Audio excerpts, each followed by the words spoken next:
안녕하세요. 정치를 쉽게 풉니다. 정치의 10단. 어제 윤석열은 이런 말을 했습니다. 우리 정부는 반카르텔 정부다. 헌법 정신을 무너뜨리는 이권 카르텔과 가차없이 싸워달라. 야, 이게 얼마나 개소리인지 여러 사례를 통해서 우리는 알 수 있지만 최근 터진 김건희의 양평 땅 종점 변경 논란을 통해서도 재확인되고 있습니다. 그러니까 이 논란은 소위 양평 카르텔의 시즌 3에 해당되는 이야기라는 겁니다. 그리고 양평 카르텔 시즌 2는 2013년 윤석열이 양평군을 관할하던 여주지청장으로 있을 때 최은순, 김건희와 해먹던 양평 공공지구 개발 건이었다고 볼 수 있습니다. 오늘은 시즌 1에 해당되는 얘기를 해볼까 합니다. 그러니까 양평 카르텔의 비기닝이라고 할 수 있죠. 현재 이 종점 변경 논란에 대해서 많은 시민분들의 반응은 정말 대놓고 하는구나 였습니다. 자, 왜 이렇게 그들은 대놓고 이것을 하고 있는가에 대한 답이 이 비기닝 편에 나옵니다. 자, 윤석열 장모 최은순의 남편이자 김건희의 아버지는 양평군청의 공무원이었습니다. 1997년에 세상을 떠났고 지금 논란이 되고 있는 양평 강상면 병산리의 땅을 유산으로 남깁니다. 이 땅은 축구장 3개의 면적이었으나 토지가 아니라 임야였기 때문에 개발이 어려워 땅값은 저렴했습니다. 그리고 양재택 검사를 등에 업고 정대택 씨를 등쳐먹었던 2003년도에 김건희 모녀는 이 땅의 지가 상승을 위해서 소위 작업을 칩니다. 자, 2022년 10월에 국감장에서 민주당 한준호 의원은 원희룡 국토부 장관에게 이 땅에 대해서 질의를 합니다. 어쨌든 뭐 집값은 어느 정도 안정되어 가는 것 같은데 집가는 계속 올라간다. 저희가 이 얘기를 왜 시작하냐면 최근에 이제 저희 의원실 제보 중에 이 집가를 올린 아주 특별한 기술들이 좀 제보가 된 게 있어서 오늘 좀 장관님과 같이 좀 살펴보고 여기에 대한 대책을 좀 한번 논의해봤으면 좋겠습니다. 자, 같은 임야라고 하더라도 토지대장 땅이 임야대장의 땅보다는 비싸겠죠. 당연하고. 기왕이면 임야보다는 대라고 돼 있는 것이 훨씬 뭐 개발 가능성이 높은 땅 아니겠습니까? 그런데 저희가 이제 경기도에 있는 한 땅을 제보를 받아서 살펴봤는데 이게 임야를 등록 전환하고 형질 변경하고 일단 형질 변경을 해야 뭐 필지 분할이나 지목 변경 등을 다 진행을 할 수 있지 않습니까?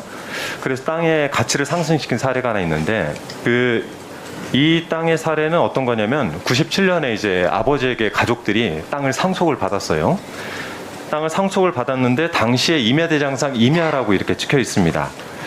근데 2003년에 가족들이 이제 형질 변경을 해요.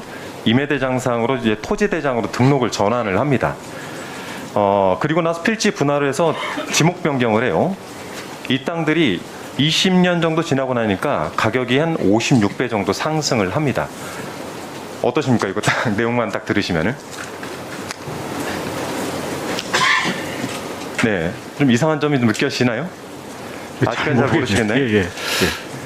이분들이 받은 게 18개 필지, 전체 한 7,000평 정도 보유를 하고 계시는데, 뭐, 대부분 앞에 이제 산자가 붙어요. 산 127-1, 산 127-2, 산 128, 산 135. 그러니까 임야대장상으로 산지인 거죠. 개발행위가 제한되고 금전적 가치 상당히 낮습니다. 자, 이걸 2003년 9월에 이제 분할을 해서, 이렇게 여러 가지 용도로 변경을 했어요. 변경을 해서, 이분들이, 그러니까 지가 상승을 노리신 건데, 다음 장 한번 넘겨볼까요? 이 땅의 주인은 이제 김건희 여사의 일가 땅입니다. 저도 처음 제보를 받고 나서 이게 과연 무엇인가라고 살펴봤는데, 저희가 양평군 병산리에 있는 땅인데, 양평군으로부터 전체 데이터를 받아가지고 전체 조사를 한번 해봤어요. 전체 조사를 한번 해보니까, 첫 번째 이게 어떻게 가능할 것인가에 대한 문제입니다. 즉, 산 135에 대해서는 2003년 9월 1일에 필지 분할을 하고 등록 전환하고 지목 변경을 했습니다. 그래서 값어치를 높였어요. 1002-21이라는 거는 지금 현재 대로 돼 있는데 개별 공시지가는 2003년에 4,790원에서 2020년에 26만 8,700원으로 56배 상승을 했습니다.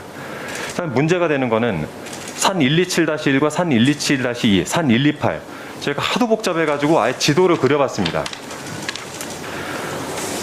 어떻게 이렇게 할 수 있을까? 이 세 개에 대해서는 어떤 일이 벌어지냐면 저희가 산지 전용 허가라는 게 있죠. 그렇죠? 장관님, 산지 전용 허가라는 게 있습니다. 네.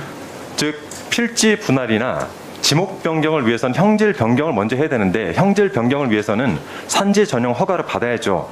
그런데 산지 전용 허가를 받지 않고 등록 전환을 2008년 1월에 마칩니다. 이상하지 않습니까? 이건 산지 전용 허가 신고 내역이 없다라는 겁니다. 양평군으로부터 받아보니까 이건 분명 문제가 있는 것이죠. 산지 전용 허가를 위반했을 때에는 징역 3년이나 그렇죠? 3천만 원 이하의 벌금을 내게 되어 있습니다. 자, 여기서 의혹이 두 가지가 발생하는데 첫 번째는 산지 전용 허가 없이 형질 변경을 했다면 산지법 위반이 되겠죠? 그렇죠? 그렇죠? 대답은 했어요. 네. 예, 말씀하십시오. 형질 변경 없이 필지 분할을 한 것도 문제가 되겠죠? 그렇죠? 형질 변경 없이 필지 분할할 수가 없죠? 그렇다면 양평군은 과연 허가 사무에 문제가 있었냐? 저희가 전체 자료를 받아보니까 산지 전용 허가 신고가 없어요. 그러면 허위 자료 제출했거나 아니면은 이 허가 사무에 문제가 있었다라는 부분이겠죠. 자, 또 하나 내용을 좀 거론해 보겠습니다. 이번엔 접도구역 내에서의 형질 변경인데 쭉 앞으로 가세요. 자, 지도를 먼저 좀 펴주시기 바랍니다. 자, 도로법상 접도구역의 토지 형질 변경은 금지가 되어 있죠. 그렇지 않습니까? 1차장님? 1차관님? 금지되어 있죠. 확인해 보겠습니다. 그렇다고 금지되어 있어요. 확인해 보셨을 이건 테니까 말씀하십시오. 네, 금지되어 예. 있습니다. 자, 김건희 여사 일가 보유되는 이 토지 대장을 분석을 해보니까 세개 필지 접도구역 지정 고시 후에 고시는 고시가 된 이후에 등록 전환과 필지 전환, 지목 변경이 이루어진 사실들이 발견이 됐습니다. 중부 내륙 고속도로 건설을 하고 있는데 여기 2004년 2월 6일에 접도구역 지정 고시가 됩니다. 그런데 김건희 여사 일가 보유 중인 필지가 이 인근에 있고 전체적으로 8개 필지가 있습니다. 1000-2, 1000-7, 1000-8, 1002, 1002-1, 1002-21, 1002-22, 23 이게 전체적으로 대나 임 이렇게 돼 있어서 접도구역에 3개가 현재 배치가 되어 있습니다. 2004년 2월 6일에 접도구역 지정 고시가 됐는데 1000-2는 2005년 6월 13일 지목 변경과 분할이 됐고요. 1000-7은 2008년 1월 17일에 형질 변경이 되게 정황이 분석이 됐습니다. 죄송한데 제 뒤에 1분 제가 안 쓸 테니까 좀 붙여주십시오. 자, 그래서 정리를 좀 할 텐데요. 그 지도 한번 보여봐 주세요. 네, 그 접도구역 표시된 거. 저 노란 부분이 접도구역입니다. 접도구역 내에 토지 형질 변경을 첫 번째는 이후에 한 필지들이 발견이 됐고 두 번째는 직전에 형질 변경을 한 정황들이 분석이 됐습니다. 자, 아까 말씀을 하셨는데 장관님께서 잘못된 건 시간 지나도 반드시 해결해야 된다. 네. 저 1분만 좀 붙였어요. 제가 뒤에 1분 쓰지 않겠습니다. 정리하겠습니다. 네, 시간 지나도 해결해야 된다는 장관님의 말씀이 있었습니다. 자, 여기에는 제가 볼 때는 양평군의 특혜가 있었을 것이다 라고 생각합니다. 그 인터뷰 저희가 동영상은 틀 수 없도록 돼 있어서 당시에 양평구청장을 맡았던 김성교 현 의원님께서 하신 말씀이 있어요. 장모님 때문에 김성교가 고생을 했다. 이거 너무나 잘 알고 있다. 뭐 때문이냐? 허가 잘 내주고 민당에서 없는 것도 있는 것처럼 흔들어대고 등 이런 발언을 하셨어요. 자, 이런 부분들을 검토해 봤을 때 양평군에서 특별한 혜택을 주지 않았다면 이런 일들이 벌어졌을까? 물론 대답 안 하실 거는 아닌데 차관님 어떻게 보십니까? 1차관님. 자, 여기서 원희룡은 끝내 대답하지 않았고 다음 질의로 넘어갔습니다. 이후 한준호 의원은 김동연 경기도지사에게 이것에 대한 감사 요청을 합니다. 자, 2022년 10월에 나왔던 이 의혹 제기가 그냥 유야무야 넘어간 것은 아마도 정권은 넘어갔고 2003년도 그러니까 윤석열과 결혼하기 전에 해먹었던 이야기 해봐야 큰 의미가 있을까 하는 회의감 때문이 아닐까 싶습니다. 하지만 양평 카르텔 시즌3가 흥행이 되면서 최근 되살아나고 있는 거예요. 자, 한준호 의원의 질의의 의미는 크게 두 가지라고 볼 수 있습니다. 첫 번째로 원희룡은 강상면 병산리의 땅이 김건희의 땅임을 알고 있었다. 최근 이 종점 변경 논란에 대해서 원희룡은 뭐라고 해명했습니까? 여기에 대해서 보고를 받고는 국민적 의혹이 있을 것이니 즉각 원점 재검토하라고 지시했다며 실무진의 책임으로 돌렸습니다. 그러니까 나는 이 땅이 김건희의 땅인지 사전에 전혀 몰랐다는 취지입니다. 분명 작년 10월에 국감장에서 관련 질의를 받았는데도 이 강상명 병산리 땅이 김건희 땅인지 몰랐다는 것은 말이 안 됩니다. 따라서 원희룡은 분명히 알고 있었지만 거짓말하고 있는 것이다. 자, 그리고 두 번째로 2003년에서 2008년도까지 김건희 모녀는 이 땅의 가격을 56배 상승시키는 작업을 했는데 그 과정에서 불법을 저지르고 김성교 당시 양평군수로부터 특혜를 받았다. 자, 이후 한준호 의원이 추가로 얘기한 내용까지 종합해서 말씀드리면 이겁니다. 원래 이 땅은 하나의 땅이었는데 쪼개졌다. 쪼개기 위해서는 임야였던 땅을 토지로 만들어야 한다. 그런데 그런 과정 없이 쪼개졌다. 김건희, 최은순, 조카 최은순의 내연남 김충식의 필지로 쪼개졌다. 그리고 이후 토지로 변경되는 과정이 매우 이상했다. 가운데 필지가 먼저 토지로 바뀌고 그리고 나머지 필지의 소유자가 나도 저 땅처럼 토지로 바뀌게 해달라는 요청을 했고 양평군청은 하나씩 바꿔준다.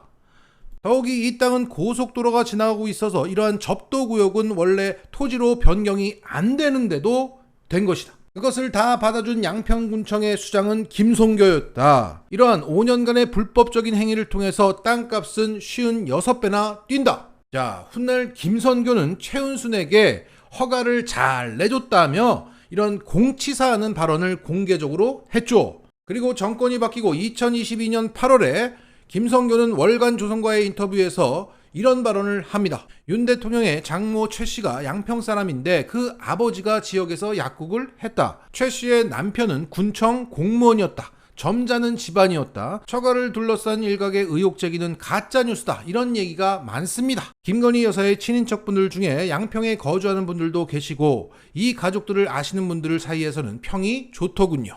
자, 김선교 역시 양평군청의 공무원 출신입니다. 그러니까 이렇게 김건희 일가와 잘 아는 이유는 김선교가 김건희 아버지의 직장 후배였기 때문입니다. 그리고 2013년 1월 9일 김선교 양평군수는 뉴스원과의 인터뷰에서 이런 얘기를 합니다. 송파 양평 고속도로 건설, 그러니까 지금의 서울 양평간 고속국도를 말하는 겁니다. 이것이 사실상 무산되었다. 그 대책은 뭐냐? 라는 질문에 김성교는 이렇게 답합니다. 당초 노선의 종점을 양서면에서 강상면으로 변경하는 것으로 도지사께서도, 그러니까 당시 김문수 도지사께서도 정책 공약으로 채택하실 정도로 심각한 여건임에도 불구하고 투자 개념만으로 적용하는 것은 불합리하다고 생각하고 있으므로 앞으로도 경기도와 적극 협조해서 본 사업이 반드시 시행될 수 있도록 노력하겠다. 자, 지금 논란이 되고 있는 이 양서면에서 강상면으로의 종점 변경은 이미 2013년도 이전부터 김문수 경기도지사와 함께 이 김성교 양평군수가 추진해왔다는 사실을 알 수 있습니다. 자, 2000년대 산을 토지로 변경시켜서 땅값을 올려놓고 이제는 이걸 교차로로 만들어서 황금의 땅으로 만들어 보자는 이 김건희 일가의 수건을 이 김성교와 김문수가 함께 추진했던 겁니다. 그러니까 지금의 논란은 두 번째였던 겁니다. 2013년 여주지청장이 되었던 윤석열을 등에 업고 다른 사람들은 거의 두물머리도 있고 인구가 많은 양서면이 좋다고 하는데 굳이 자기네 땅으로 있는 강상면으로 그것을 틀려고 노력을 했다가 무산이 되었던 겁니다. 이후 2017년도에 다시 양서면으로 뚫자라고 추진이 되오다가 윤석열이가 대통령 되면서 그것을 강상면으로 틀었던 겁니다. 결국 지금의 논란은 2차 시도였다. 그러니까 김은혜를 경기도지사로 만들어서 양평군수와 함께 2차 시도를 하려다가 김동연이가 경기도지사가 되자 국토부 장관 원희룡 그리고 김성교를 국회 국토위로 보내고 양평군수와 함께 새로운 라인업으로 2차 시도를 했던 겁니다.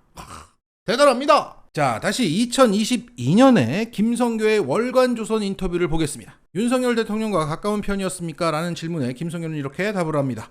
두 가지 일이 특별히 기억에 남습니다. 한 가지는 군수도 고소 고발을 당합니다. 모든 국민이 군수를 좋아하는 게 아니니까요. 고소 고발이 들어갔으니 검찰이 사건을 조사하지 않았겠습니까? 그 과정에서 제 계좌를 들여다 봤나 봐요. 하루는 윤 대통령이 웃으며 김군수, 아니 군수가 무슨 마이너스 통장을 써? 라고 하더라고요.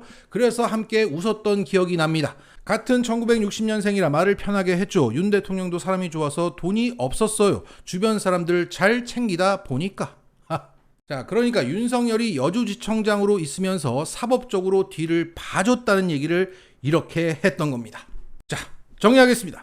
양평 카르텔의 시즌1은 김건희 일가가 불법 쪼개기 지목 변경으로 땅값을 56배 올리는 데 성공합니다. 시즌2는 양평 공흥지구에서 자기 자본 한 푼 들이지 않고 200억 이상을 땡깁니다. 하지만 김문수를 투입한 강상면으로의 종전 변경은 실패합니다. 현재 시즌3가 진행 중에 있는데 지금까지의 끈질긴 노력을 미루어 봤을 때 김건희 일가가 이것을 사통팔달 황금의 땅으로 만드는 것을 멈추지 않을 것으로 보입니다. 결국 이 땅은 이 양평 카르텔의 본거지라고 할 수 있습니다. 여기서 이들이 보인 행태를 보면 단순히 무력을 넘어 그 이상의 의미가 있어 보입니다. 마치 조상의 묘를 모시듯 잘 가꾸고 키워야 내가 잘 된다고 믿는 건 아닐까 싶습니다.